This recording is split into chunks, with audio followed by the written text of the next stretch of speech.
I am the Tofu Golem. Please enjoy the video. You start by confirming prerequisites, an administrative Windows account, and an active SQL Server service. Once done, open Ssms from the Start menu and enter the server name. Make sure you pick the correct authentication method, Windows for Integrated Access or SQL Server Authentication with a username and password. This first connection establishes context and permissions so you can see databases and objects immediately. If connection fails, recheck service status and network name before moving on. Once connected, use Object Explorer to inspect databases, schemas, tables, and security settings.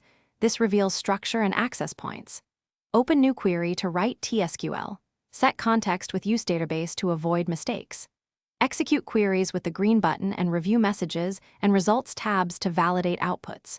Use designers and context menus, edit top 200 rows, modify or generate scripts to perform changes safely. Make sure to check the execution plan for performance insight before applying schema or heavy data modifications. Finish by setting routine tasks, configure backups and maintenance plans, and schedule SQL agent jobs for regular jobs and integrity checks. You should test restores on a development instance so backups are trustworthy. For performance or connection problems, open Activity Monitor and SQL Server error logs to pinpoint waits or failed logins. If something goes wrong, restart the SQL Server service after checking logs. If errors persist, ensure network name, firewall rules, and credentials are correct before escalating.